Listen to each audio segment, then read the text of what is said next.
fid din wa 'allimna fit ta'wil wahdina ila sawa'is sabil. Allahumma barik lana fi Sya'ban wa balighna Ramadan. Sebelum kita bahas tentang membumikan Al-Qur'an di keluarga, kenapa kita berdoa Allahumma barik lana fi Sya'ban wa balighna Ramadan? Allah berikan keberkahan kita di bulan Sya'ban agar nyampe umur kita di bulan Ramadan. Ada satu kisah 3 pemuda yang semuanya adalah para sahabat dan orang-orang yang baik. Namun nasib mereka dalam umur kan beda-beda. Banyak di antara kita kan kepingin sehidup semati, tapi ada kalanya ada yang mati duluan, ya ada yang mati belakangan kan gitu. Sama dengan 3 sahabat ini. Sahabat yang pertama dia wafat di peperangan yang pertama.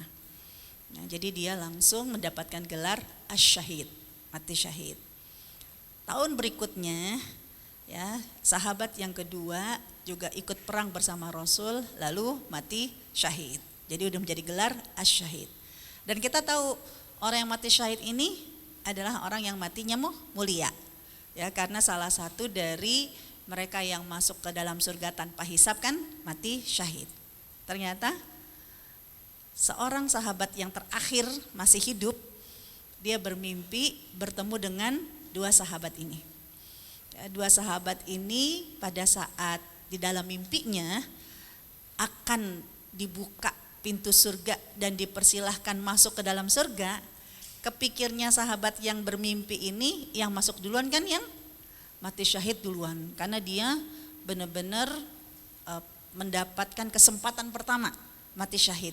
Berarti kesempatan pertama masuk ke dalam surga. Tapi apa yang terjadi? Justru yang diminta untuk masuk surga duluan adalah sahabat yang masih hidup. Yang mimpi tadi tuh, yang masih hidup. Sampai dia bertanya kepada Rasulullah Shallallahu Alaihi Wasallam, ya Rasulullah, kenapa? Kita kan berpikirnya mereka yang lebih dahulu kembali ke haribaan Allah, berarti ya Allah lebih sayang sama dia. Kan gitu kan? Nah, tapi kenapa kok dalam mimpiku saya yang masih hidup justru saya diminta untuk masuk ke dalam surga duluan? Ternyata jawaban Rasulullah apa? Ya, karena sahabatmu yang pertama kali meninggal, dia tidak bertemu di Ramadan yang berikutnya. Sahabatmu yang kedua meninggal, dia tidak bertemu di Ramadan yang berikutnya. Sedangkan kamu mendapatkan kesempatan 2 kali ketemu Ramadan daripada 2 sahabat ini. Ramadanlah yang membuat kita semakin mulia. Jadi kalau kita berdoa wa balighna Ramadan, ya Allah sampaikanlah umur kami di bulan Ramadan, enggak sekedar kita happy alhamdulillah ngerasain lagi nanti baju lebaran yang baru. Jangan, enggak. Tapi ya Ramadan ini akan memberikan kesempatan kepada kita untuk mulia dibanding mereka yang telah mendahului kita. Bersyukur ya ketika Allah selalu memberikan kesempatan hidup kepada kita sampai nanti kita bisa optimal di bulan Ramadan. Ini kisah yang pertama. Lalu kita ambil hikmah lagi dari hadisnya Rasulullah SAW ketika Rasulullah bersabda, Ragima anfu rajulin, celaka nih 3 orang. Jadi ada orang yang disebut sama Rasul celaka. Apa dan siapakah? Kata Rasul, yang pertama mereka yang disebut nama Rasul Nabi Muhammad lalu mereka tidak mengucapkan salawat. Sallu ala Nabi, Allahumma salli ala Muhammad. Jangan sampai setiap sehari 5 kali kan bisa jadi kita selalu mendengar nama Nabi Muhammad. Ya contohnya azan berkumandang gitu. Ya, pada saat asyhadu anna Muhammadar Rasulullah kan kita juga ya mengucapkan kalimat yang sama. Jangan sampai karena kita lagi asik masak, lagi asik mungkin sinetron dikit lagi kelar kan gitu kan, lagi asik istirahat belonjat begitu azan boro-boro ngejawab, ya Allah azan lagi, cepet banget sih gitu kan. Ya padahal kan ya siapa yang disebut nama Rasulullah Sallallahu Alaihi Wasallam dia harus mengucapkan salawat. Nah, ini kalau yang azan. Ada kalanya kalau di taklim-taklim sekitar kita kan ada istilah tawakufan, ya taklimnya istirahat. Bukan istirahat sebenarnya sih kalau menurut saya. Jadi berhenti menuntut ilmu. Kenapa? Karena harus ujian. Kira-kira ilmu yang selama ini udah dipelajari, ya kira-kira dipraktekkan atau tidak, ngefek atau tidak, kan dilihatnya di apa? Di bulan Ramadan, kan gitu kan? Ya, karena jujur, taklim itu nggak ada ujiannya, nggak ada ujian praktek kan taklim. Coba kalau ibu-ibu, ya ini MMA ini akan mengadakan ujian praktek. Sudah sekian lama belajar, nanti minggu pertama praktek baca Quran. Minggu kedua praktek ya kan misalnya praktek sabar kan gitu kan. Ya kira-kira pada datang atau enggak? Dilangsungkan sakit perut ya kan. Kan begitu udah ada aja sakit perut lah, sakit kepala kan enggak ada ujian prakteknya. Nah, jadi tawakufan itu istilahnya ilmu yang sudah kita pelajari dipraktekkan langsung di rumah, dipraktekkan langsung di keluarga kan. Dan jangan sampai nih, kan biasanya pada saat tawakufan itu ibu-ibu mah paket lengkap itu, ya kan, sekaligus maulidan kan gitu kan. Nah, jangan sampai nih suka atau tidak sukanya kita dengan lagu-lagu salawatan. Suka atau tidak suka kita dengan suara yang dilantunkan. Karena main kencang-kencangan itu kalau tawakufan kan.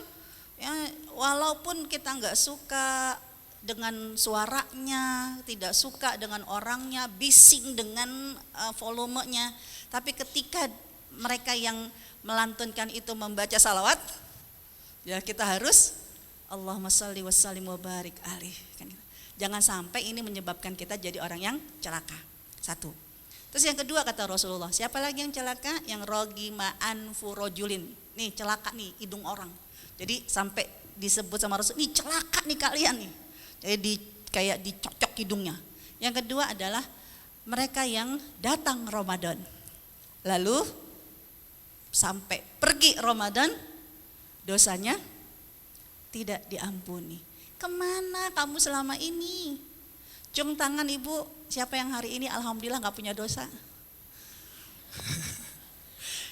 Ya kan, gimana ceritanya kan gitu kan, karena ceritanya kita yang potensi berbuat dosa, yang disengaja maupun tidak disengaja.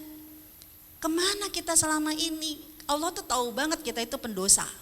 Tapi jangan sampai datang Ramadan, lalu pergi Ramadan, dosanya tidak diampuni. Berarti ini kategori orang yang celaka. Karena dosa itulah yang membuat Al-Quran, puasa, qiyamul lail, taraweh gak ngefek, ya kan? Ya, jadi dosa ini yang menyebabkan akhirnya semua ibadah-ibadah itu gak ngefek. Padahal kan Al-Quran menggugurkan dosa, padahal sedekah menggugurkan dosa. Tapi kenapa gak ngefek? Karena kita gak merasa punya dosa, sehingga kita tidak beristighfar. Makin baca Quran bisa jadi kita makin dosa. Ya kenapa? Karena kita merasa yang paling hebat gitu kan. Ya, situ mah kagak Ramadan ataupun Ramadan baca Qurannya yang kagak pernah gitu kan. Ya, kita mah kalau ngaji, itu kan jadinya ya makin banyak dosanya. Kemana kita selama ini? Ini yang kedua. Terus yang ketiga kata Rasulullah, mereka yang dititipkan oleh Allah orang tua yang ajuz, orang tua yang makin sepuh. Namanya orang tua, akhirnya ketika dia semakin tua, semakin bijak atau semakin kolokan, semakin dewasa atau makin kayak anak-anak. Nah, ibu menghadapi anak kecil ngambek, ya nangis sampai nggak dikasih, dibeliin es nggak dikasih kan ngambek tuh, sampai bilang mama kejam, mama sadis. Apakah ibu marah-marah? Apakah ibu masuk hati dibilangin mama kejam? Kan enggak kan? Biarin aja anak kecil. Hal yang sama perlakukan seperti itu kepada orang tua. Karena orang tua itu ambekannya gede. Ya kan? Dia nelpon gak diangkat, langsung udah lupa sama mama. Udah taruh aja mama di pati jompo. Kan gitu kan? Ya. Tisu habis, belum sempet ngebeliin. Wah, dianggap udah gak diurusin, udah ditelantarkan. Kalau emang gak kuat masukin ke pati jompo, taruh aja di kolong jembatan. Kalau kita menganggap ini adalah orang tua yang kembali anak-anak, gak usah diambil hati. Apalagi orang tua makin kuat apalannya atau makin lupa. Makin lupa, dia juga lupa tadi kalau habis ngomong kayak begitu, ya kan? Nah, jadi jangan sampai ketika dititipkan oleh orang tua yang sudah sepuh tidak menjadikan ladang pahala, ya, tidak membuka pintu surga. Nah, di sini berarti Allah Subhanahu Wa Taala mengingatkan kepada kita, jangan sampai ya persiapan Ramadan yang harusnya kita diangkat makin mulia, tapi ternyata naudzubillah min dzalik kita tidak mempersiapkannya. Nah, bagaimana salah satu dari tarhib Ramadan, kita menyambut Ramadan, mempersiapkan Ramadan adalah dengan membumikan Al-Quran di keluarga. Ya. Kenapa kita membumikan Al-Quran? Ya, karena kan Al-Quran bukan makhluk bumi. Ya, Al-Quran ini bukan makhluk bumi. Semua makhluk bumi pasti punya kekurangan. Semua makhluk bumi pasti ya punya kesalahan. Kalau disebut dengan makhluk bumi. Al-Quran bukan makhluk bumi. Al-Quran bukan bersumber dari bumi. Ya, Al-Quran itu dari langit. Dan lihat, sumber kekuatan dari langit. Ibu pernah nonton film Transformer? Nah, walaupun yang mana ya? Yang opa-opa bukan kalau Transformer. Ya bukan. Pernah nonton film robot-robot? Ya kan? Nah, biasanya robot itu dari bumi atau robot itu datangnya dari langit. Dari langit, kalau dari bumi monster. Ya kan? Tapi kalau robot kan dari langit, kan gitu kan? Nah, kalau robot itu dari langit ya, dan robot itu diibaratkan kekuatan yang luar biasa, berarti memang Allah memberikan informasi kepada kita. Bumi ini lemah, termasuk kita itu lemah banget. Kalau kita kepingin kuat, ya, ahlan wasan Bunda Mina udah nyampe, ya, masya Allah, umroh mabrurah, masya Allah, masya Allah. Mohon izin Bunda Mina,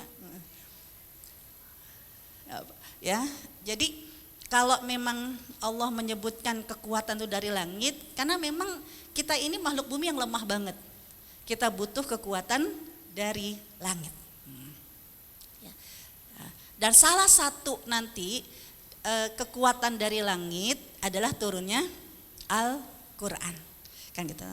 Al-Quran diturunkan oleh Allah dari atas ke bawah, berarti dari langit ke bumi. Contoh misalnya kayak dalam surat Al-Qadar. A'udzubillahi minasyaitonirrajim. Bismillahirrahmanirrahim. Inna anzalnahu fi lailatul qadar. Sesungguhnya Allah menurunkan Al-Quran di malam Lailatul Qadar.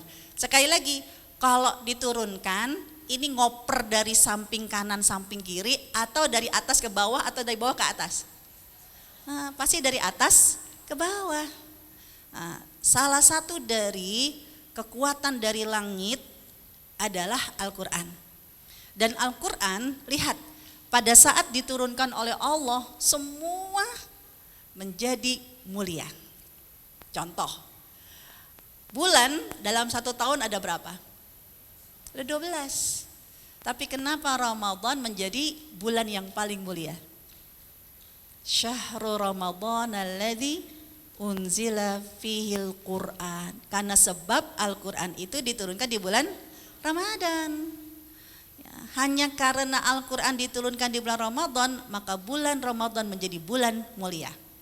Lihat lagi, hari dalam satu tahun, kalau yang Masehi kan 365 hari. Kenapa? Lailatul Qadar menjadi satu hari satu malam yang lebih baik dari 1000 bulan, ya. Lebih baik dari 86 tahun, mungkin 83 tahun ya. Jadi dalam satu malam itu lebih baik dari 83 tahun. Padahal hari ada 365. Dalam setiap tahun itu, ya, Lailatul Qadar menjadi lebih baik dari 1000 bulan. Apa penyebabnya? Karena malam Lailatul Qadar adalah malam diturunnya Al-Quran. Dan gak hanya pada saat diturunkan Al-Quran pertama kali, kapanpun mengenang turunnya Al-Quran sampai akhir zaman akan menjadi malam yang mulia. 1000 bulan. Lihat, malaikat kan banyak, tapi kenapa malaikat Jibril menjadi malaikat yang paling mulia?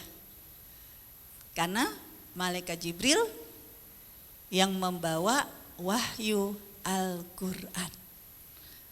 Terus Nabi banyak. Kenapa Nabi Muhammad yang paling terakhir, yang paling bontot, tapi menjadi khairul anbiya, menjadi Nabi yang paling mulia? Karena Nabi Muhammad satu-satunya Nabi yang menerima kitab suci Al-Quran. Umat manusia banyak. Dari mulai Nabi Adam manusia bukan? Ya, di zaman Fir'aun manusia bukan? Manusia. Nah, kita di zaman sekarang, ya, manusia bukan? Manusia, walaupun ada lagu zaman Edan gitu kan. Ya, zaman Edan, tapi yang hidup di zaman Edan manusia bukan? Manusia. Ya, semua manusia banyak dari mulai Nabi Adam sampai akhir zaman. Tapi kenapa umat Nabi Muhammad menjadi umat yang paling mulia? Karena dalam surat Ali Imran ayat 110, kuntum khaira ummah, kalianlah sebaik-baik umat, karena kita hidup bersama dengan Al-Quran. Nah, gitu. Jadi Al-Quran menjadi sebab kemuliaan. Ini kekuatan yang pertama yang Allah turunkan dari langit. Namun Al-Quran tidak diturunkan satu-satunya sebagai kekuatan untuk kita.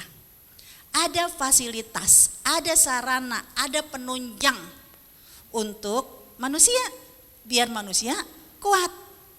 Ya, yaitu apa? Besi.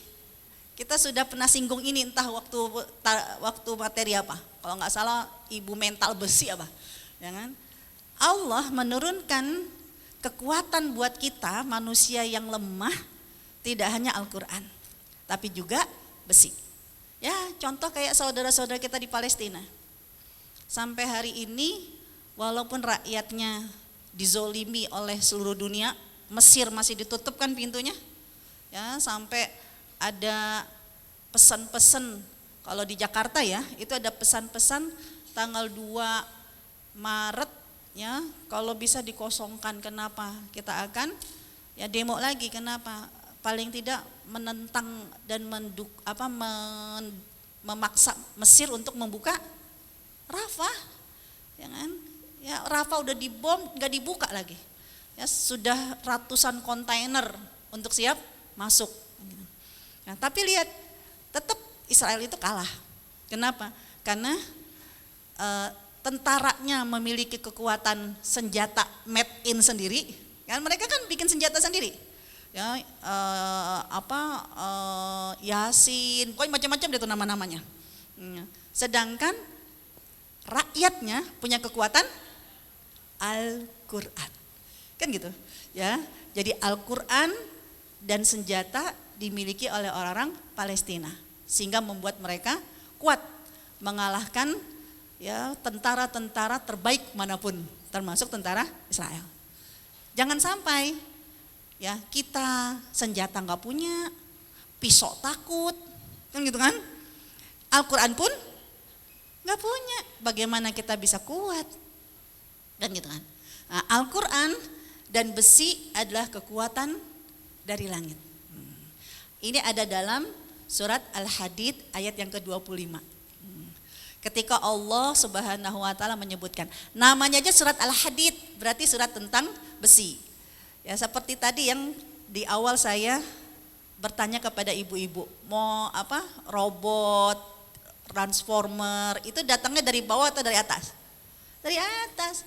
Karena besi itu bukan sumber daya alam bumi.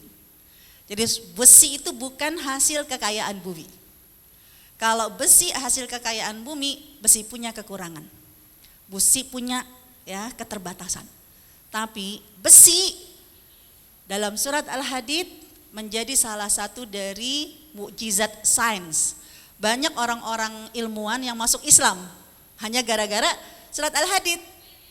Kenapa? Karena besi bukan sumber daya alam bumi. Besi bukan berasal dari bumi. Walaupun kapal terbang besi semua, gak jatuh. Kan gitu kan? Karena dari mana asalnya besi. Allah berfirman, A'udzubillahi minasyaitonirrajim. Laqad arsalna rusulana bil bayyinat. Allah kan mengutus Rasul. Berarti Rasul Nabi Muhammad sebagai utusan. Bawa apa? Bil bayyinat. Bawa bukti-bukti yang nyata. Namun bukti itu yang dibawa sama Rasul bukan buatan manusia. Bukti yang dibawa sama Rasul adalah firman Allah. Dari mana firman Allah? Wa anzalna, Allah turunkan. Jadi kalau teorinya diturunkan berarti dari langit, ya dari atas ke bawah. Allah turunkan untuk Nabi apa Ibu? Alkitab. Berarti untuk Nabi Muhammad Al-Quran. Jadi Allah menurunkan Al-Quran sebagai kekuatan yang pertama. Al-Quran ini gak sekedar bacaan, gak sekedar buku. Tapi Al-Quran yang diturunkan oleh Allah sebagai apa? Mizan liyakuman nasu bil qist. Al-Quran ini isinya adalah neraca keadilan. Kenapa? Karena di bumi ini banyak yang gak adil. Di bumi ini banyak yang curang. Di bumi ini banyak yang zolim. Ada kalanya yang masuk penjara bukan pelaku kecurangan. Yang masuk penjara justru korban kecurangan. Kan gitu kan? Lah, ibu tanahnya ibu, tapi ternyata maaf ya dicurangin sehingga akhirnya ada jual beli yang kita nggak tahu, kan begitu kan? Ya, sedangkan tanahnya ibu bukan sertifikat, tanahnya ibu adalah ya baru girik, kan gitu kan? Bisa jadi mau disidang kayak apapun yang menang yang mana? Yang punya sertifikat, ya kan? Yang mau teriak-teriak bisa jadi enggak. Ketika kita akhirnya melakukan kriminal, ya kita akhirnya mungkin melakukan kejahatan kan kadang ya ibaratnya pembelaan itu orang yang menjadi korban ketika membela diri tapi nanti dianggap sebagai pelaku kan kejahatan. Artinya apa? Allah tahu banget bumi ini banyak sekali orang-orang yang lemah dilemahkan, orang-orang yang kuat melemahkan yang lemah, kan gitu kan?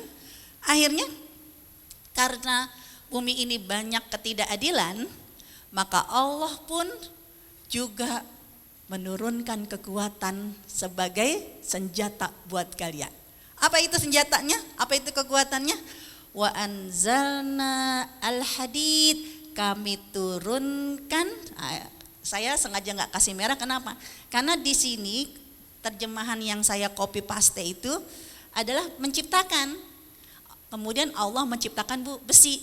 Kalau diciptakan, teorinya bisa jadi bukan dari langit ke bawah. Kalau diciptakan, bisa jadi di bumi. Padahal bagaimana besi itu ada di bumi, ini bukan diciptakan. Tapi wa anzalna. Berarti apa? Diturunkan. Wajar orang Indonesia banyak yang enggak ngeh tentang sains ini. Ya, sedangkan orang-orang barat kadang terjemahannya ini lebih profesional. Gitu kan? Saya berapa kali kan punya kelas orang Singapura, ya kan, orang Malaysia. Selalu kami perbandingkan 3 Quran. Quran terjemah bahasa Indonesia, Quran terjemah bahasa Melayu, dan Quran terjemah English. Dan banyak sekali yang mereka tidak memahami dengan bahasa Indonesia, mereka tidak memahami dengan bahasa Melayu, tapi mereka memahami ketika dengan bahasa Inggris. Karena bahasa Inggris ada kalanya menerjemahkan memang dengan terjemahan yang sebenarnya. Ya, terjemahan yang sebenarnya, besi ini bukan diciptakan, tapi besi ini wa anzalna diturunkan. Makanya banyak para ilmuwan barat itu masuk Islam dengan ayat ini. Karena mereka menemukan keajaiban teori besi yang sudah mereka temukan ternyata adanya di dalam Al-Qur'an yang diturunkan. Ya Allah pun menurunkan besi, dan Allah sudah sebut besi ini ba'sun syadid, itu punya kekuatan yang sangat-sangat hebat. Ya, pisau, silet, jarum, walaupun jarum pentul, tapi kalau di tangan seorang pejuang, wah, bisa mengalahkan jambret, ya kan? Bisa mengalahkan ya para ya orang yang melakukan pelecehan. Karena kalau dulu waktu saya kuliah, itu para laki-laki nakal, orang-orang Mesir itu menandakan siapakah orang Indonesia, siapakah orang Malaysia dari metode jilbabnya. Kenapa? Karena kalau mereka lihat orang Indonesia mereka takut. Nggak akan mereka berani melakukan pelecehan. Pelecehan itu amit-amit, nauzubillah min dzalik, jijik Bu. Itu mereka sampai orgasme jadi bes, ya kan, karena temen saya banyak kasus itu bajunya basah karena orgasme. Tapi karena mereka ngelihat ciri-ciri pakai jilbabnya. Ya kalau orang Malaysia kan rata-rata jilbabnya jilbab bergo gitu kan. Nah, itu kan nggak pakai peniti. Ya kan, kalau jilbab Indonesia kan ya pakai peniti dan pakai jarum pentul. Kenapa? Karena ya menjerit ya seorang penumpang, kenapa? Gara-gara langsung cus, ya kan.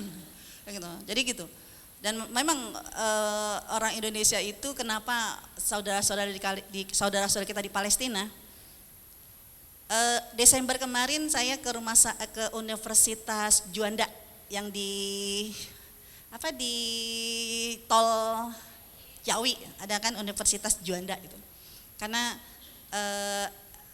diskusi ilmiah Profesor Waisi, orang UK, tapi dia orang asli Palestina, dideportasi dari Palestina, lalu dia menjadi profesor di UK, bekerja sama dengan Universitas Juanda untuk membuat kampus studi riset tentang Baitul Maqdis. Nah pada saat itu beliau menyampaikan bahwa buku terbarunya tertulis bahwa Palestina begitu berharap besar dengan orang Indonesia. Sampai ya saya cuman bilang begini, wallahi ya Prof ya, wallahi ya dokter, demi Allah ya dokter, di buku kamu ada tulisan Indonesia. Ya, jangan sampai cuman komentar dia doang gitu kan. Wallahi demi Allah gitu kan. Ya kan? Anzur ilaih, saya kepikir lihat, betul enggak? Ya kan? Akhir karena merasa saya menantang gitu kan sama ajudannya, ambilkan buku saya. Jadi tempat istirahatnya itu diambil, sini lihat tuh Indonesia, benar Indonesia. Ternyata apa? Dia menganalisa kenapa Palestina itu butuh Indonesia, karena ada sejarah yang mereka belajar dan berharap seperti Indonesia. Karena Indonesia negara yang begitu majemuk, berbeda dengan Malaysia, Singapura, dan daerah-daerah yang lain. Ketika dari mana asal akhirnya berdiri bangsa Indonesia, negara Indonesia? Dari perjuangan, kan gitu kan? Kita cuman pakai senjata memeruncing, tapi dari Sabang sampai Merauke hanya dengan seruan ya jihad ya dari para ulama, akhirnya memerdekakan bangsanya sendiri. Bagaimana dengan Malaysia? Mereka ada Malaysia, sejarahnya merebut kemerdekaan atau hadiah? Hadiah. Bagaimana dengan Singapura? Bagaimana dengan Thailand? Kan gitu kan? Dan itulah yang mereka mengatakan bahwa aura perjuangan itu ada di bangsa kalian. Dan kalian akan menjadi ya supporter kami. Kalian akan menjadi supplier buat kami. Ya, karena kami ingin belajar dari bangsa Indonesia. Dengan segala keterbatasan 350 abad dijajah, tapi ternyata mereka berhasil memerdekakan bangsanya sendiri. Ya. Dan kalau cerita saya di Mesir, ya kan, seorang pelajar perempuan Indonesia ditakuti hanya dengan senjata yang paling murah, jarum pentul, kan gitu kan, jarum pentul takut, jangan. Nah ini artinya apa? Allah menurunkan besi. Besi ini adalah hadiah dari Allah sebagai kekuatan. Terus apa hubungannya? Kan kita judulnya lagi membumikan Al-Quran di keluarga kita. Apa hubungannya dengan Al-Quran dan besi? Lihat. Ya, ini tadi udah. Al-Quran yang Allah turunkan sebagai neraca keadilan. Tapi Al-Quran gak bisa berdiri. Ada orang yang harus mendirikannya. Al-Quran tidak bisa berjalan. Harus ada orang yang menjalankannya. Al-Quran gak bisa tegak. Harus ada orang yang menegakkannya. Sedangkan kita manusia, kalau cuman mengandalkan kekuatan sendiri, kita lemah. Ya, agar kita bisa menyampaikan Al-Quran, agar kita bisa menegakkan Al-Quran, agar kita bisa berdiri dan mendirikan Al-Quran, agar kita bisa menjalankan Al-Quran yang ada di bumi, maka kita perlu kekuatan. Kan gitu kan. Kekuatan yang pertama adalah kekuatan kesadaran terlebih dahulu. Bahwa kitalah yang dipercaya oleh Allah. Hidup di zaman Nabi Muhammad.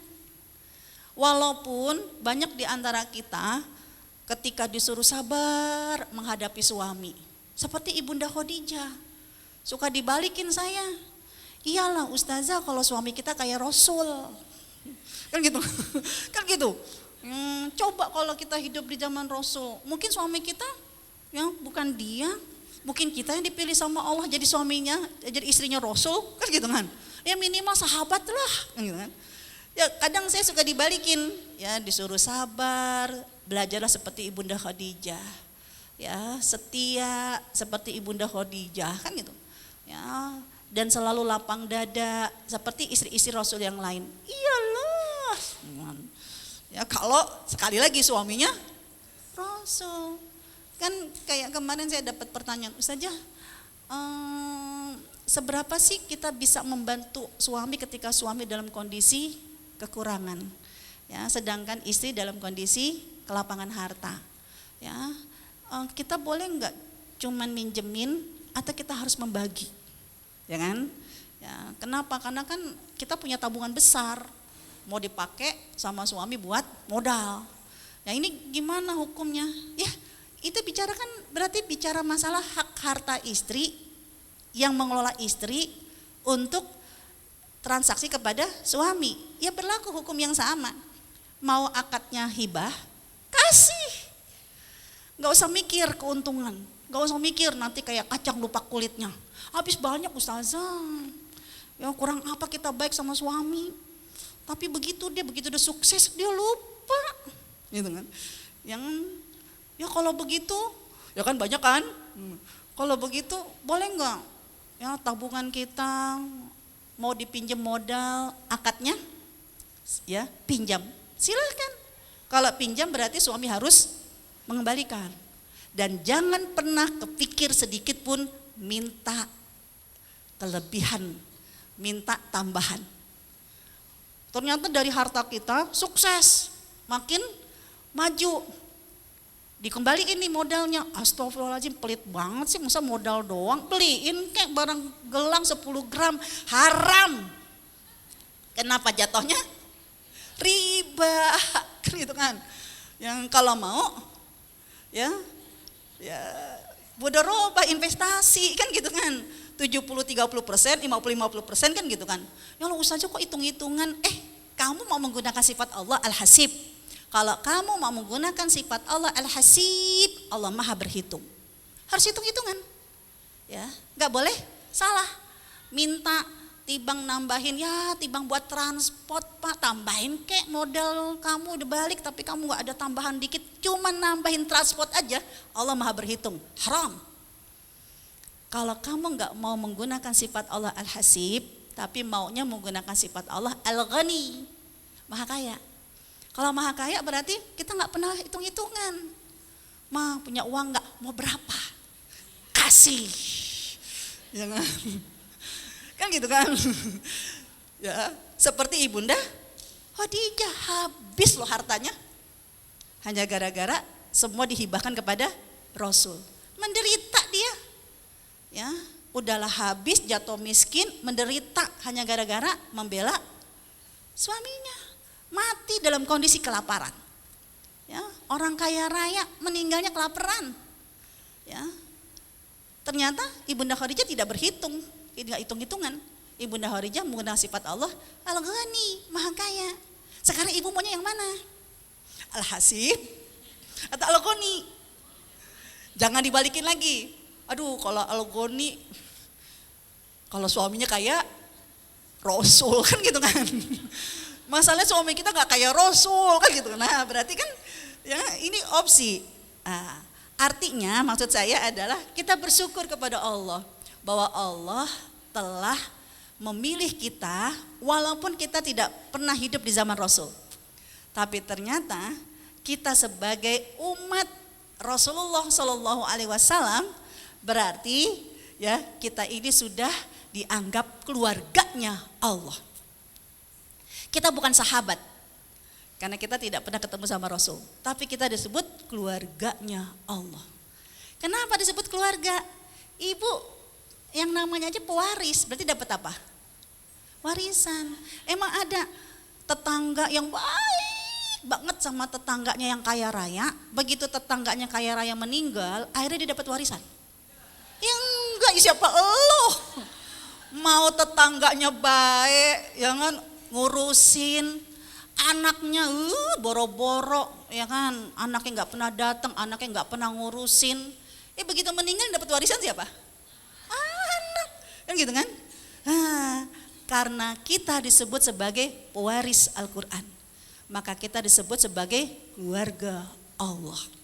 Banyak hadis-hadis kan yang mengatakan seperti itu. Kata Rasulullah, tahukah kamu bahwa Allah memiliki keluarga di bumi? Siapakah ya Allah? Ya, mereka keluarga Allah di bumi, mereka yang berinteraksi dengan Al-Quran. Mari kita lihat, ini adalah ayat yang menyebutkan bahwa kita adalah keluarganya Allah. Karena kita mendapatkan warisan. Warisan yang Allah berikan kepada kita adalah Al-Quran. Awal mulanya Al-Quran itu diturunkan oleh Allah kepada Nabi berupa wahyu. Tapi setelah Rasulullah meninggal, inna lillahi wa inna ilaihi raji'un, apakah selesai?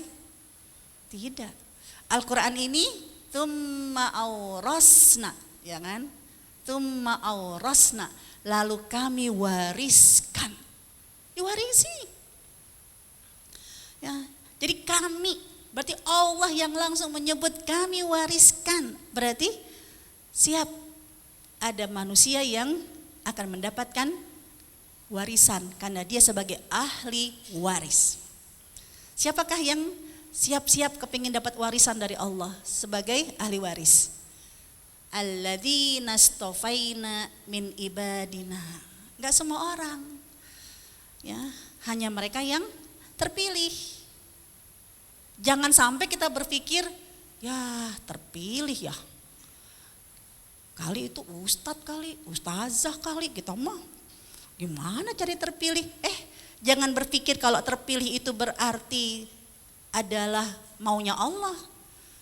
Berarti terserah Allah dong, kita terpilih apa enggak. Saya sering berikan ilustrasi. Ada putri Indonesia yang terpilih. Ada kan? Putri Indonesia terpilih. Padahal ibu punya anak, atau mungkin kita punya saudara, punya adik. Ya Allah, lebih layak jadi putri Indonesia. lebih cakep, lebih pinter, lebih berprestasi. Pokoknya di atas segalanya dari putri yang terpilih. Tapi kenapa bukan kita, anak kita, saudara kita yang terpilih jadi putri Indonesia? Kenapa, Bu? Kagak daftar. Kayak nih, ada perlombaan fashion show, ya kan? Wow, semua peserta kan akan menampilkan. Kita cuman penonton, tapi baju kita itu bisa memukau para juri. Wih, cakep banget itu. Ya udah kita putuskan, dia aja yang menang. Mungkin nggak? Enggak. Jadi Allah memilih siapa yang memang daftar untuk dipilih. Daftar dulu. Kalau nggak daftar, enggak. Nah tadi kan Ustadz mengingatkan, Ustadz tolong pesennya, ibu-ibu suruh daftar. Kelas Al-Quran hari apa Bu Mina? Tadi Ustadz bilangnya apa? Senin sampai Kamis di lantai 2 ya? Nah, itu jadi salah satu diantaranya. Kalau kepingin jadi ahlul Quran, ya daftar dulu. Daftar macam-macam. Daftar mulai dari bacanya, daftar mulai dari memahaminya, daftar mulai dari mendekatinya, kan gitu. Yang udah daftar aja, emang pemenang semua? Enggak. Ada di antara mereka yang daftar, faminhum zolimul linafsi, tereliminasi. Udah daftar, tereliminasi. Kenapa? Ya karena mereka tidak layak melakukan kezaliman. Jangan. Ada lagi wa minhum muqtasid. Ada yang ya 50-50, anggot-anggotan. Kalau pas ada yang ngajakin ngaji, imannya naik. Ya ucapannya selalu subhanallah walhamdulillah kan gitu kan. Tapi pas yang temennya lagi bete ikut bete. Ya, udah mulai mantan orang baik. Ya kan gitu kan. Subhanallah alhamdulillah itu mah tahu nih udah kering nih, banyak setannya nih, kan juga gitu. Jangan, itu ada yang tergantung lingkungan, tergantung teman. Makanya baik atau buruknya kita kan tergantung teman. Ada lagi, siapakah yang menjadi terpilih? Wa minhum sabiqun bil khairat, mereka yang berbuat baik. Tapi kalau dalam bahasa Arab ada sabikun bil khairat, selalu yang menjadi orang yang duluan.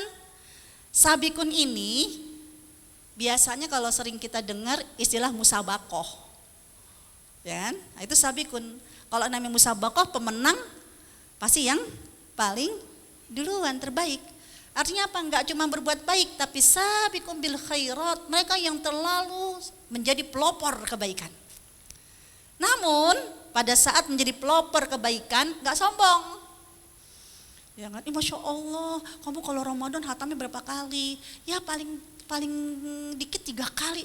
Masya Allah, iya, lo kemana aja? Enggak. Tapi ketika dia mampu berbuat baik, pelopor kebaikan, diikat dengan biidnillah. Selalu merasa semua ada izin Allah. Kok bisa sih kamu hatam di bulan Ramadan?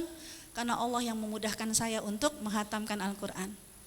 Emangnya lo gak sibuk? Sibuk, tapi Allah yang melapangkan waktu saya untuk bisa baca Al-Quran. Emangnya gak ngantuk? Ya ngantuk, tapi Allah yang menguatkan mata saya. Apalagi sudah ada program periksa katarak.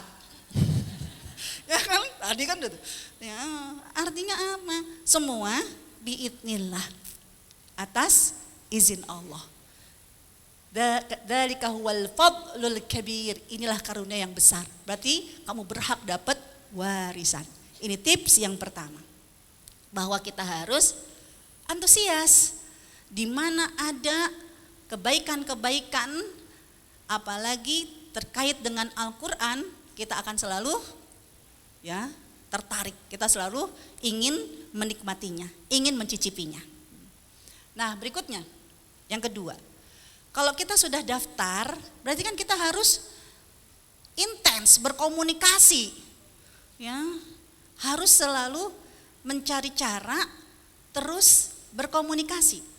Dan Al-Quran adalah media satu-satunya cara kita berkomunikasi dengan langit. Dengan langit. Kayak apa itu? Lihat. Allah Subhanahu wa taala berfirman dalam surat Asy-Syura ayat 51. Manusia yang ada di bumi harus sadar diri. Awalnya manusia yang ada di bumi ini, kami itu bukan makhluk yang mulia. Ingat, sadar diri. Wa ma kana li basyarin. Ketika Allah menyebut kita sebagai basyar, manusia. Manusia kan ada insan, ada basyar, ya anak ibnu Adam, kan macam-macam. Tapi ketika Allah menyebut dengan basyar, artinya apa? Ingat asal usul kamu tuh dari apa? Ini kita nih, asal usul kita dari apa sih Bu? Tak nama Nabi Adam, sama Nabi Isa, kan gitu kan? Kalau kita dari apa? Dari spermanya suami bercampur dengan sel telurnya istri, keputihannya istri. Saya mau tanya, ibu kan bisa jadi keputihan, itu akan menjadi bakal anak kita. Ada nggak di antara kita yang keputihannya ditaruh di lemari? Ada nggak? Kenapa? Ini adalah zat yang nanti akan menjadi bakal anak, begitu nggak? Yang ada mah jijik, jangan, karena nggak boro-boro disimpan di lemari, nggak segera dicuci, yang ada jamuran, kan gitu kan? Sumber penyakit. Jangan lupa, kita itu berasal dari zat yang hina. Ya, dari sperma yang bercampur dengan sel telur seorang ibu. Ya dari cairan itu. Berarti kan manusia itu makhluk yang hina. Makhluk yang hina kepengen ngobrol sama Allah, kepengen berbincang-bincang sama Allah. Ngaca. Rakyat jelata, hina dina, kepengen ketemu sama ratu yang cantik jelita. Gampang gak? Ya enggak lagi, ngaca. Ya Allah juga menyindir kita seperti itu. Ngaca loh, makhluk yang hina mau ngomong sama Allah. Gak bisa, kamu itu beda level. Tapi Allah Subhanahu wa taala ketika ada seorang yang ingin menjadi keluarganya Allah, ya, mendekat dengan Al-Quran, maka Allah pun juga memberikan cara. Gimana caranya? Illa wahyan. Tidak patut bagi seorang manusia berbincang dengan Allah kecuali melalui wahyu. Al-Quran yang diturunkan kepada Nabi Muhammad sama gak dengan Al-Quran yang sekarang kita baca? Sama. Nabi Muhammad langsung berkomunikasi dengan Allah melalui wahyu. Maka ketika kita baca Al-Quran pun, pada hakikatnya kita tuh lagi japrian sama Allah. Kita lagi bincang-bincang sama Allah.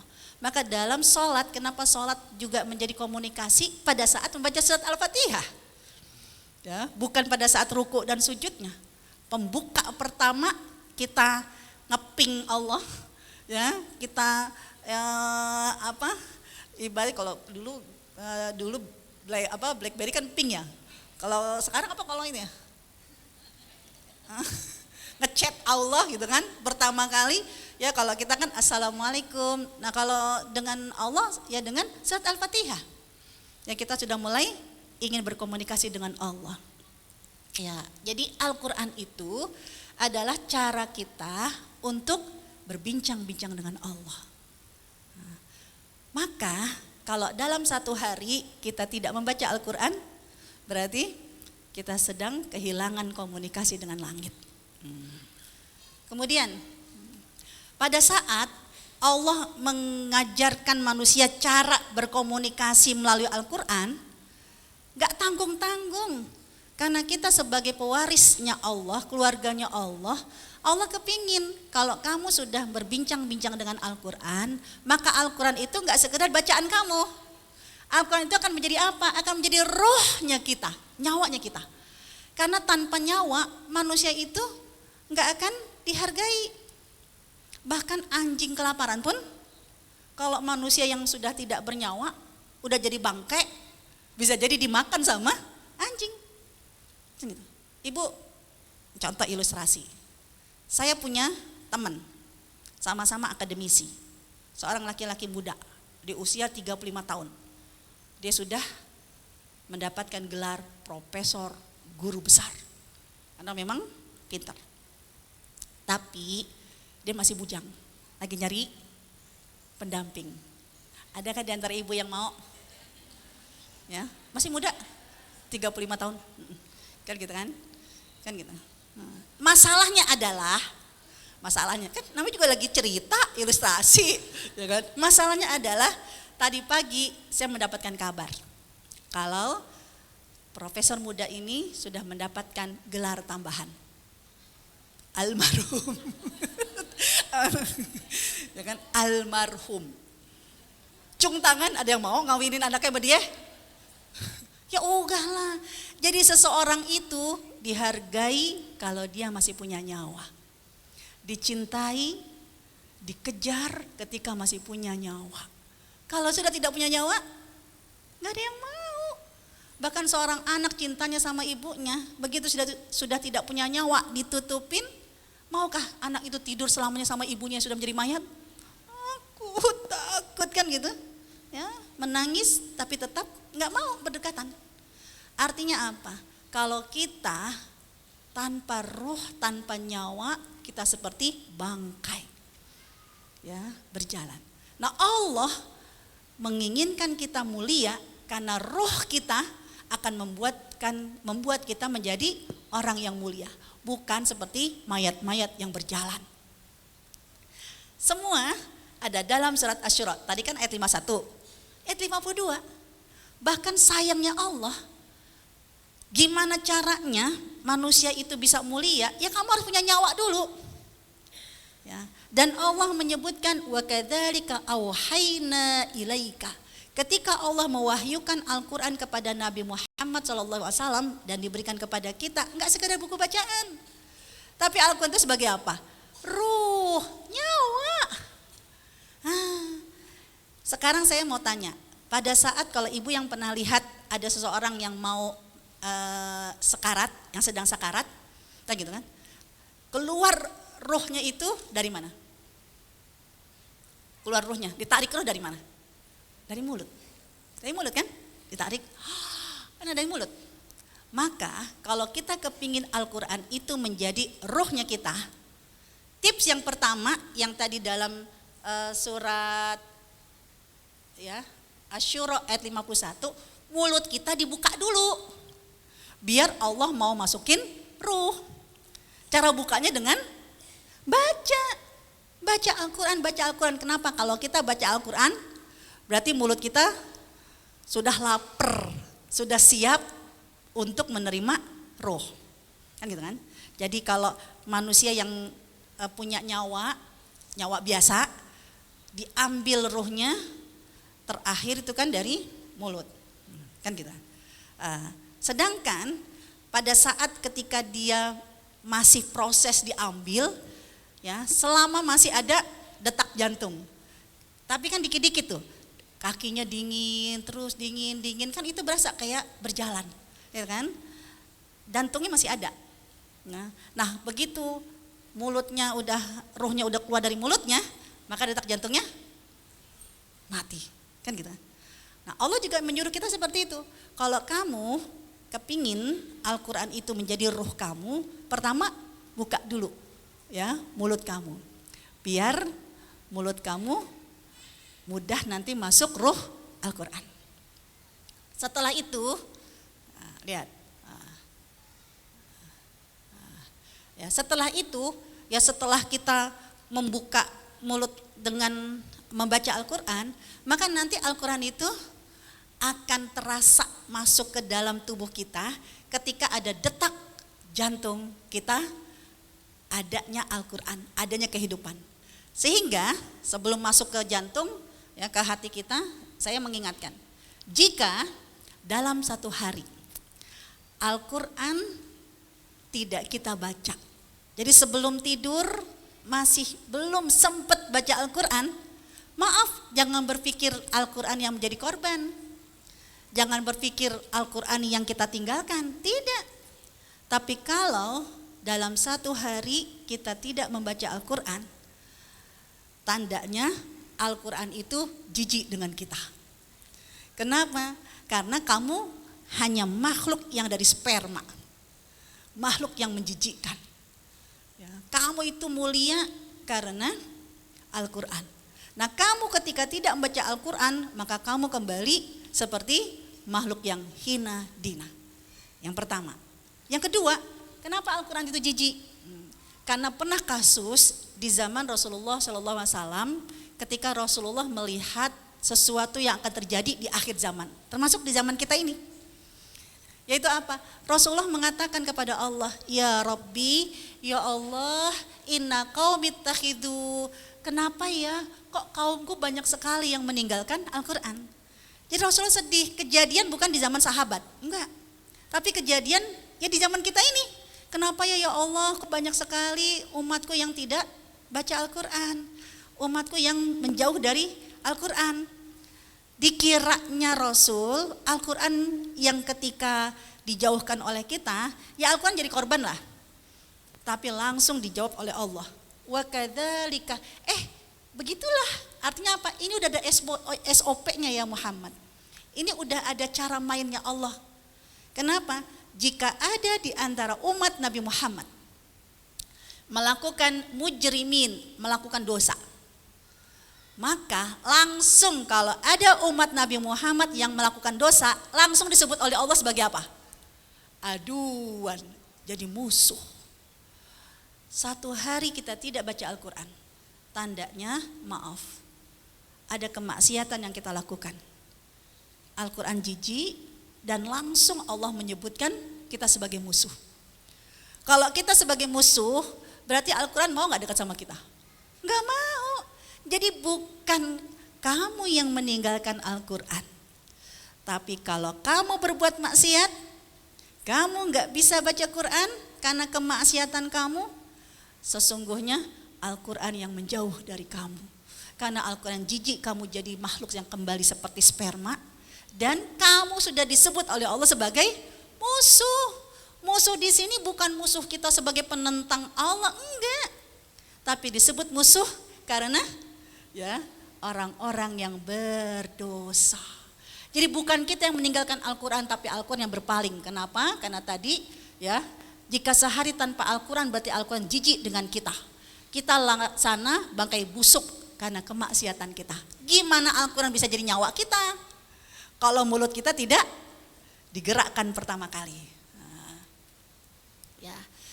Jadi ya, ketika Allah Subhanahu wa taala memberikan cara, terus gimana kalau kamu kepingin menjadikan nyawa kamu adalah Al-Quran, roh kamu adalah Al-Quran? Kamu harus tahu haknya Al-Quran. Hak Al-Quran yang pertama adalah dibaca. Kalau dibaca berarti organ apa yang kita pakai?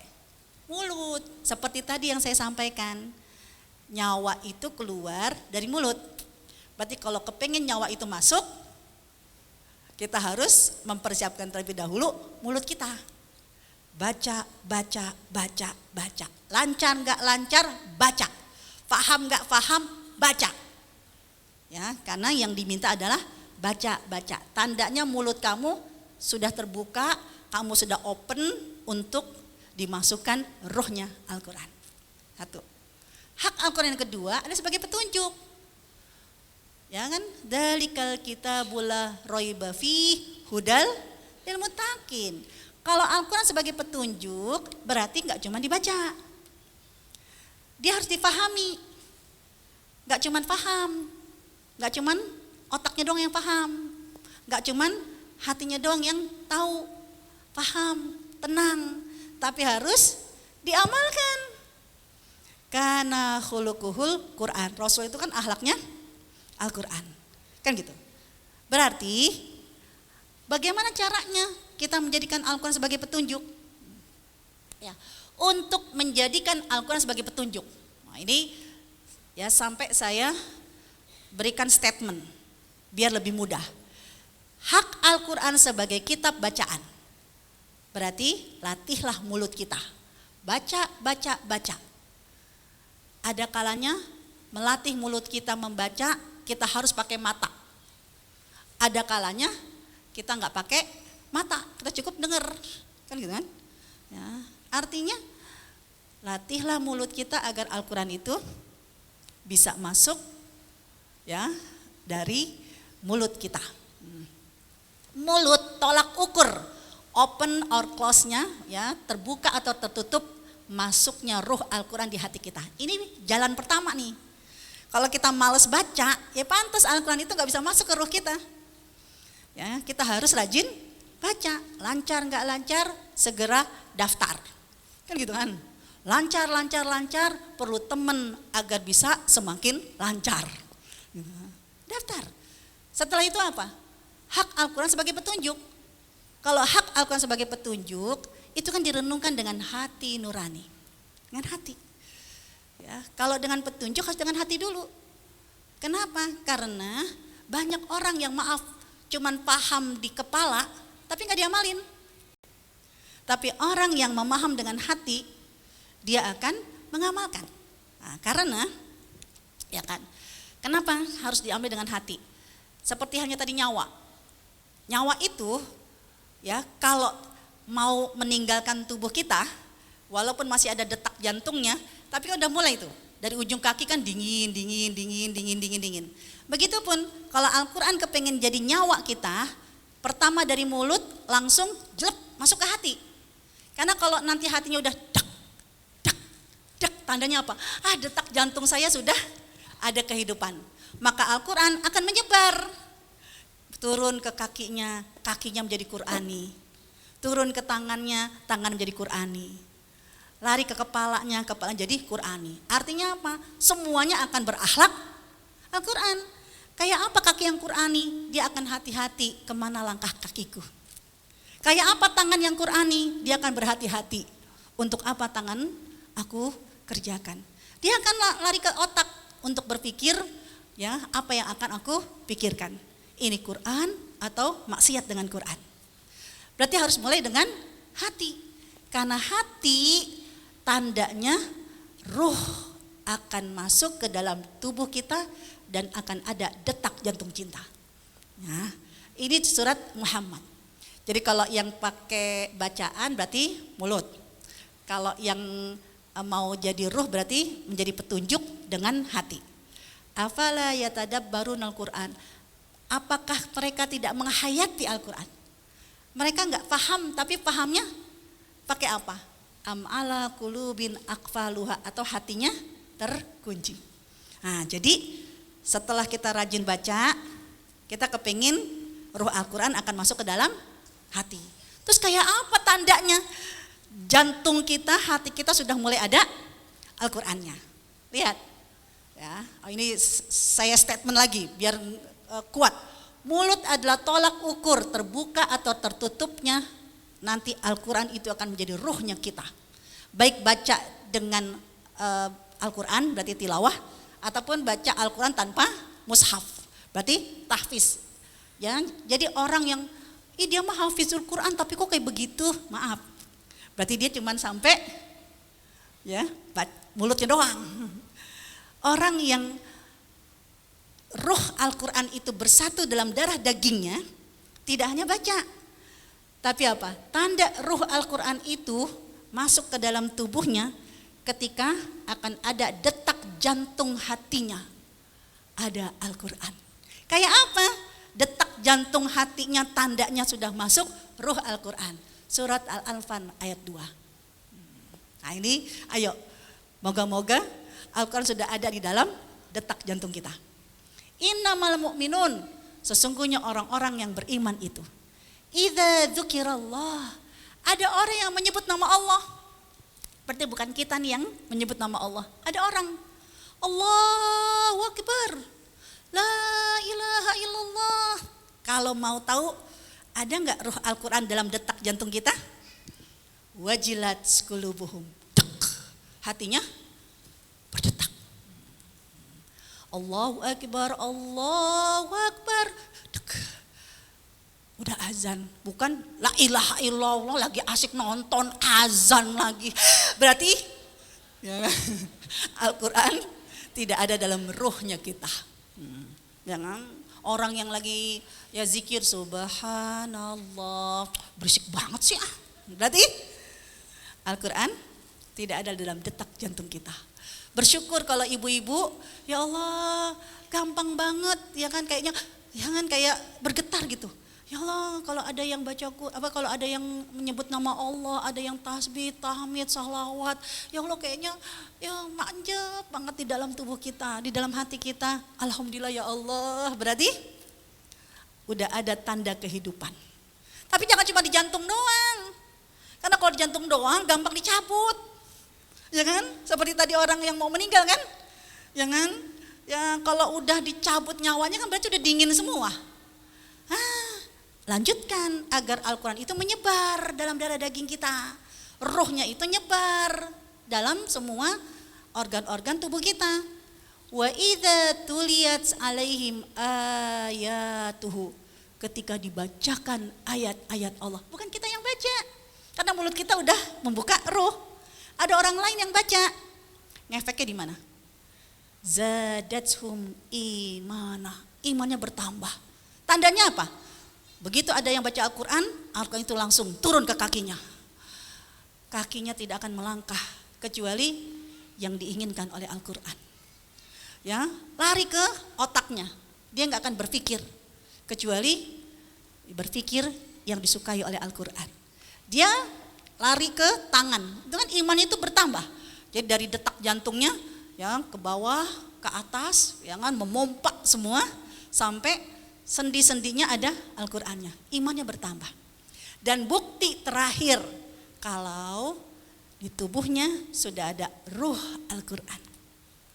Wa ala rabbihim yatawakkalun.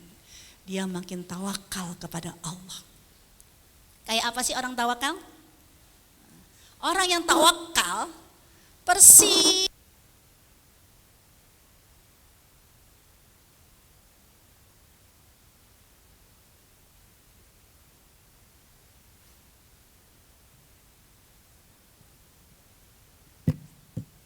orang yang tawakal itu persis seperti seorang anak yang senangnya, tenangnya, nyamannya bersandar hanya kepada ibunya. Ibu punya anak kan? Yang sudah pernah punya anak. Kenapa anak ketika sakit, ketika lagi lemah, senangnya nyender sama ibunya? Nyaman, aman, tenang kalau dipelukan ibunya. Kenapa? Kenapa Bu? Halo Ibu. Hah, kenapa?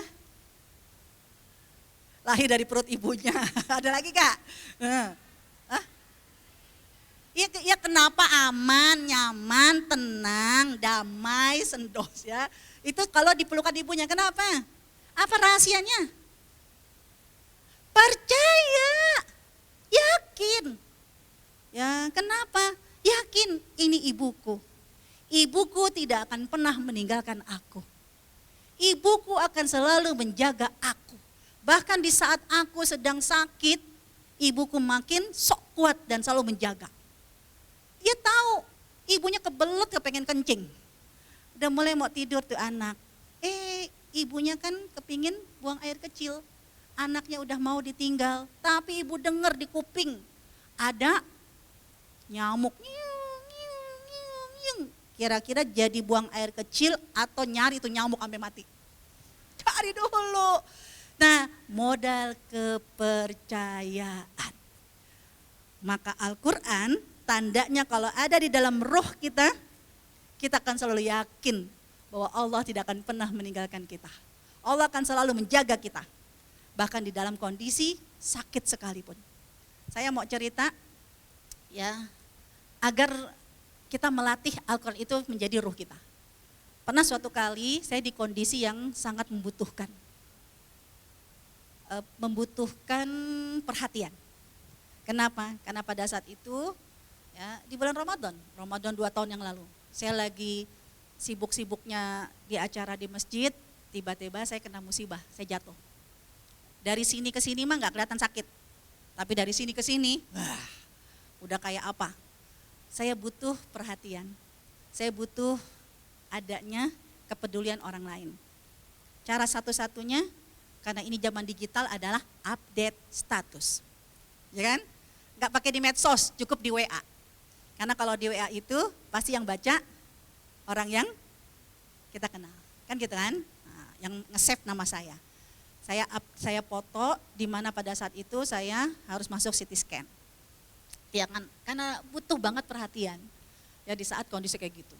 Berharap ketika saya sudah update status, ada yang baca, ada yang respon, ada yang nengok, ya kan? Ya ada yang ya mau diajak curhat kan gitu. Boro-boro. Jangan, ya Allah, bahkan keluarga saya sendiri, saudara-saudara kandung saya sendiri. Cuman, kenapa? Aduh maaf ya belum sempat tengokin, gitu kan. Padahal saya butuh adalah, ya Allah, jangan saya sedang tergeletak, ini Ramadan. Ya suami saya, anak-anak saya itu tidak bisa saya layani. Sehingga apa? Setiap hari suami saya harus keluar mencari buat sahur sama buat buka. Namanya juga lagi baperan, kayak gitu kan. Ya, agar ada yang peduli sama saya. Udah, ternyata enggak. Kalau Al-Quran tidak ada di hati kita. Bisa down saya ketika saya buka di IG. Apa kata IG? Ada quotes. Mau tahu kan lo siapa teman sejati? Teman sejati adalah mereka yang ada di saat kita membutuhkan. Gitu kan? Coba kalau Al-Quran tidak ada dalam ruhnya saya langsung bisa jadi maaf, negative thinking, suuzon. Kemana kalian? Padahal saya selalu ada. Tetangga saya pun gak peduli. Ya Allah, padahal kan saya dalam kondisi tetap harus ngelayanin. Kenapa? Saya jatuh gitu kan. Ya. Oh ya Allah hati-hati. Ya, emang kesini mah sehat. Mulut nama gitu kan. Tapi kan ya Allah, mereka gak tahu apa gue sakit banget ini gitu kan. Ini gimana gitu kan. Ya, tambah lagi kata medsos, mau tahukah kamu teman sejati? Jangan mereka yang hadir ketika kita membutuhkan. Alhamdulillah Al-Quran masih ada dalam detak jantung saya. Langsung saya rubah mindset saya. Kalau saya menganggap bahwa mereka itu bukan teman sejati, mereka melupakan saya. Ya emang gue kayak kue tar, giran banyak kuenya, pada ngerubutin. Giran kue tarnya udah habis, semua ninggalin, tinggal lalat gitu kan. Saya gak seperti itu. Ya Allah, ya Allah, ya Allah. Dirubah mindset. Ya, seperti seorang anak kepada ibunya. Allah yang menyebabkan semua orang melupakan saya. Allah yang menyebabkan kakak-kakak dan adik kandung saya melupakan saya di saat saya membutuhkan mereka. Kenapa Allah yang membuat mereka melupakan saya? Karena Allah tidak mau berbagi perhatian saya dengan Allah. Karena Allah cemburu. Ya Nur Hamidah, kalau ada teman kamu yang datang, kamu akhirnya tenang kan ceritanya sama temen. Kalau ada saudara kamu yang menolong kamu, akhirnya kamu merasakan kalau saudara kamu peduli sama kamu, fa'aina Allah, di mana Allah? Di situ akhirnya ya Allah, Engkau tidak pernah meninggalkanku.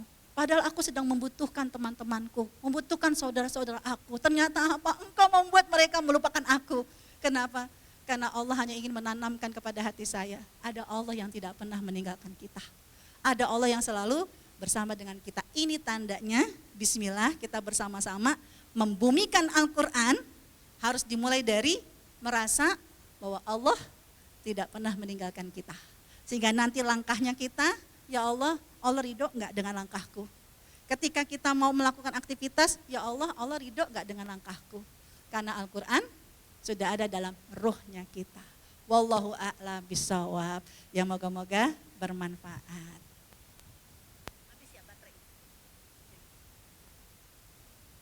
Subhanallah, Masya Allah ya Bu ya.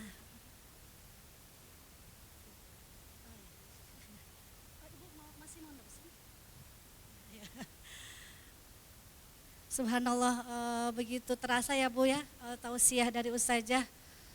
Rasanya takut sekali kita termasuk orang-orang yang dibenci oleh Al-Quran karena maksiat kita ya Bu ya, subhanallah. Jadi kalau tadi boleh saya simpulkan, ternyata Al-Quran itu membuat kita menjadi mulia ya. Ketika kita mau membacanya, mendengarkannya maupun mengamalkannya dalam kehidupan kita sehari-hari.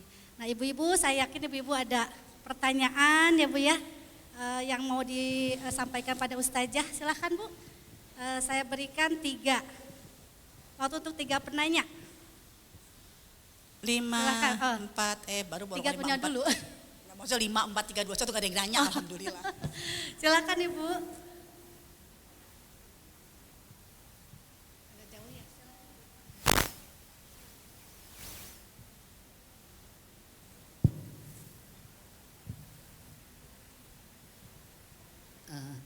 Terima kasih. Assalamualaikum warahmatullahi wabarakatuh, Ibu Ustazah. Terima kasih, semua paparannya tentunya amat sangat berharga dan mengingatkan kita bagaimana yang harus kita lakukan. Tadi disampaikan bahwa agar Al-Quran menjadi ruh nyawa kita. Terus diingatkan bahwa kita sebaiknya mulut membaca, hati mengamalkan, mengertikan. Nah, nomor 2-nya ini mulut insya Allah gitu ya, membaca mudah. Tapi yang nomor 2-nya mungkin hati. Itu tidak mudah kalau kita tidak membaca tafsirnya. Kebetulan saya mah belek gitu ya baca Aram jatuh, jadi harus baca ininya baru lebih masuk gitu ke dalam hati.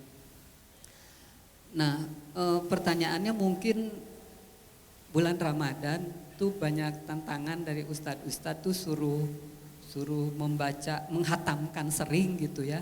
Nah, sehingga bacaan teh norolong, apa sih bahasa Sunda norolong teh? Tidak dengan tafsirnya gitu ya. Jadi kita tuh baca aja gitu ya. Kurang gitu ya, masuk ke hati, ke jantung tuh memang kurang. Padahal kalau baca dengan tafsirnya, insya Allah karena di dalamnya ada petunjuk, ada hukum, ada cerita, itu sering kita tuh menangis gitu ya. Bagaimana Rasul waktu itu. Nah, tapi kalau baca aja Arabnya gitu rada kurang masuk ke jantung gitu. Jadi pertanyaannya kalau Ramadan disuruh baca aja gitu ya. Komentar Bu Ustazah sebaiknya gimana? Ya, terima kasih Bu Ustazah. Ada lagi? Ada di belakang.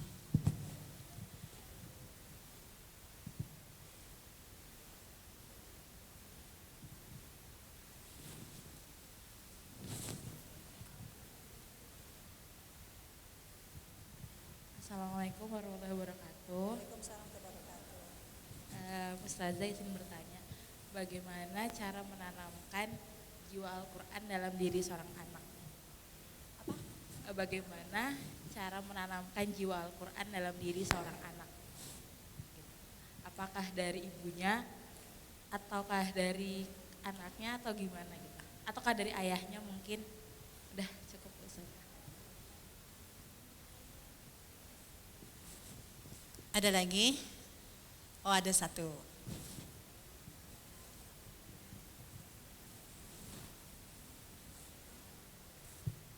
Assalamualaikum warahmatullahi wabarakatuh. Saya langsung saja Bu Ustazah, saya agak tergelitik tentang tadi besi yang diturunkan oleh Allah pada surat Quran surat 5725 Al-Hadid ya Ustazah ya. Yang saya ingin pertanyakan, apakah berarti besi tersebut tidak sama dengan segala sesuatu yang ada di bumi yang lainnya? Contohnya yang ada di bumi lainnya, apakah yang diturunkan atau diciptakan Allah itu menjadi akan berbeda gitu? Gitu aja, tapi barangkali ini lebih ke sains, saya juga tidak terlalu mengerti. Terima kasih, Assalamualaikum. Terima kasih ya Bu, silakan saja. 4-3 dulu, langsung. 4 aja, biar 4 aja. sama saat zuhur dari 4. Di pojok tadi saya sebab udah nunjuk beliau, ternyata ada.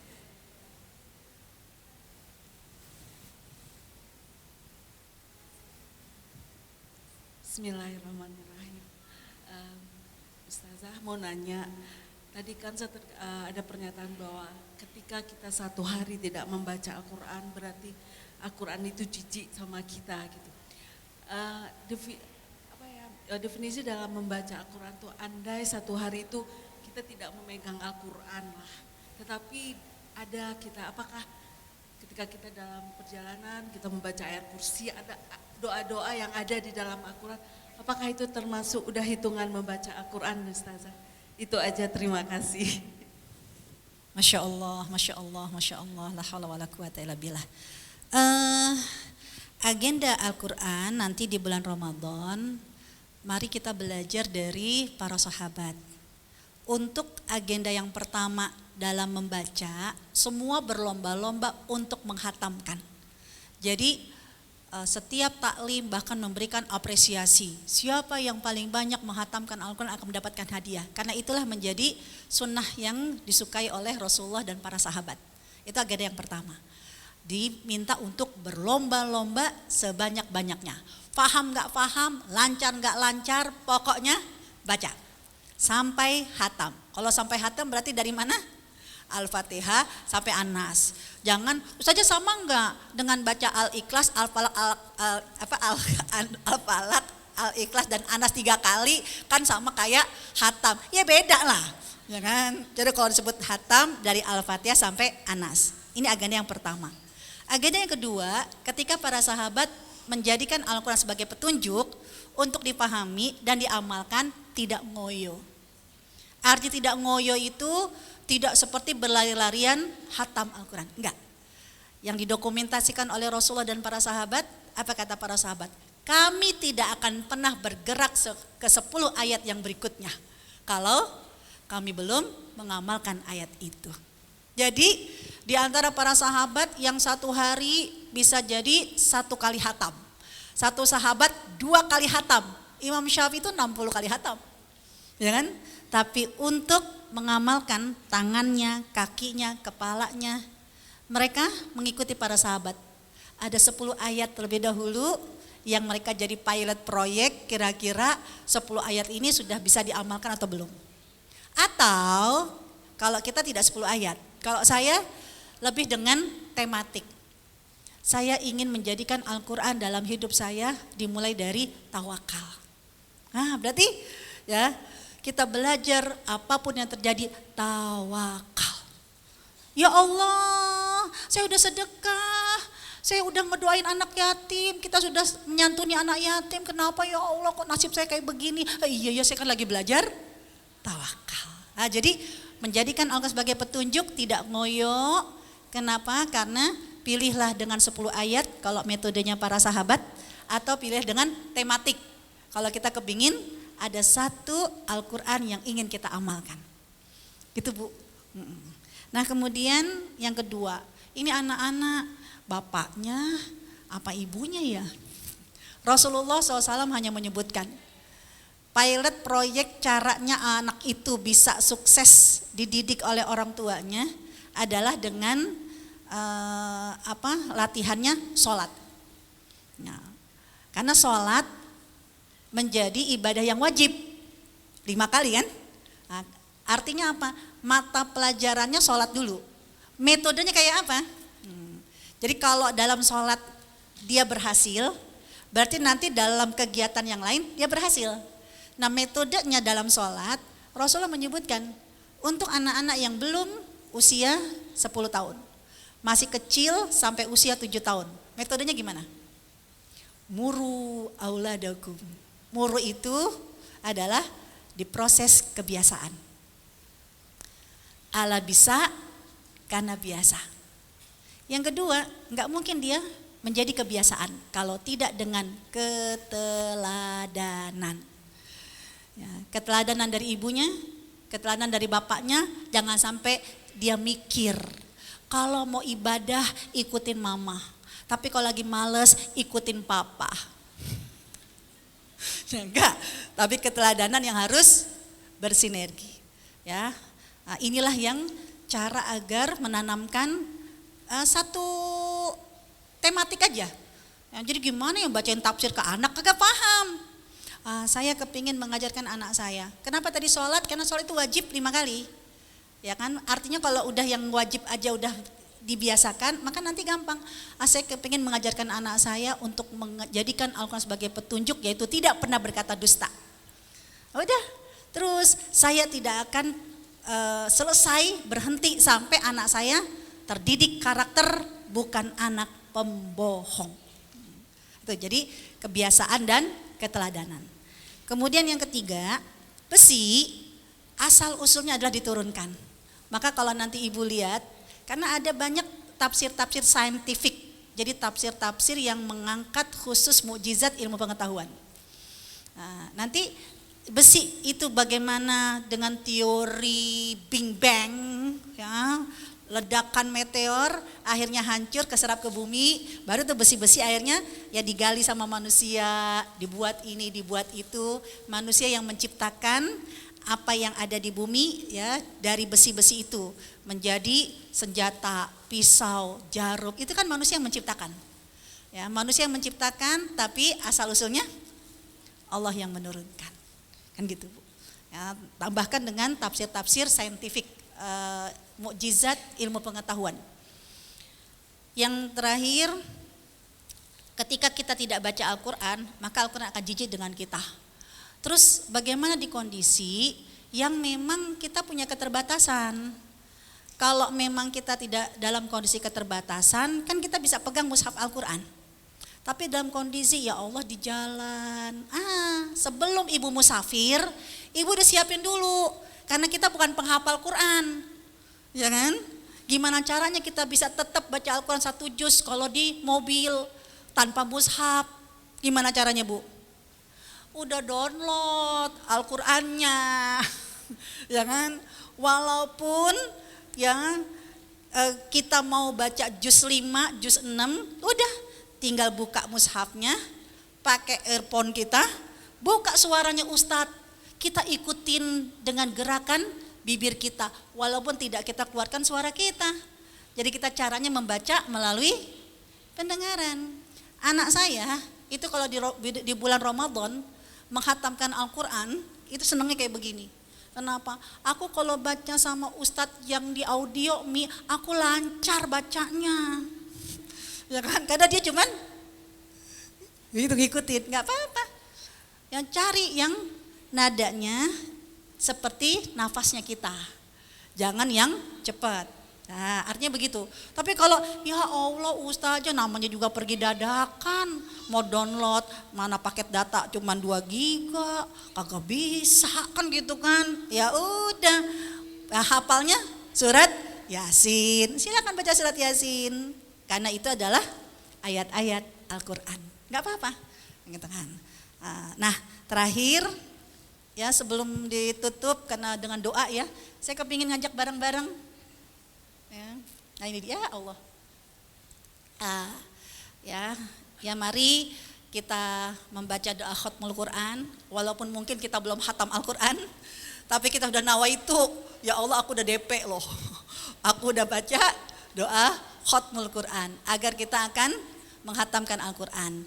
Terus yang kedua, karena ini doa, orang yang bisa menghatamkan Al-Quran bisa jadi karena dia merasa bahwa Allah memberikan rezeki. Jadi ibu bisa baca Al-Quran, bisa menghatamkan Al-Quran adalah rezeki. Dan selalu bersyukur atas rezeki itu.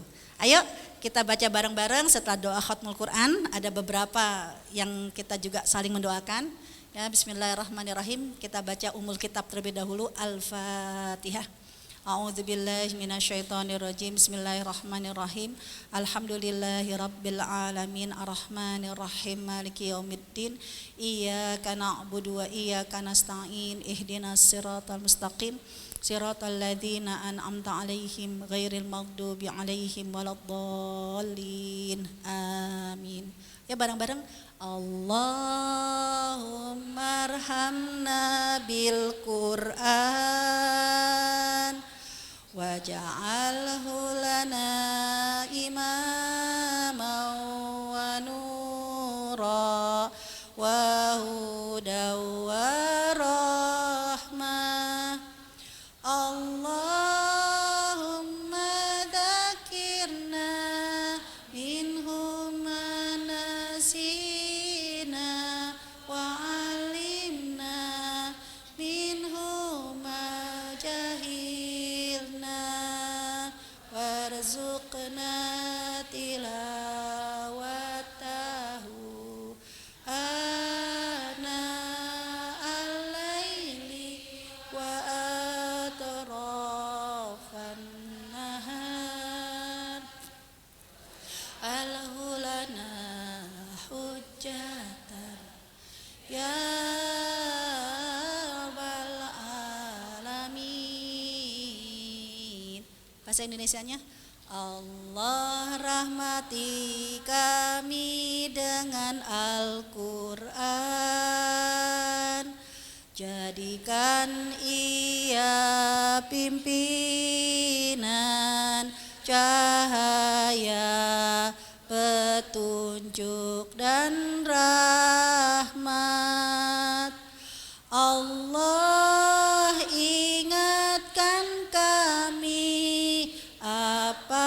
yang terlupa, ajarkanlah yang tak diketahui. Rizkikan kami membacanya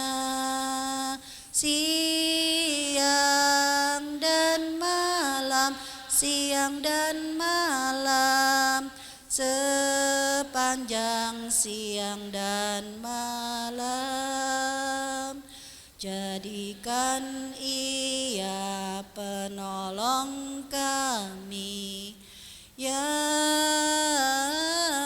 Rabbal Alamin. Doa dulu. Allahumma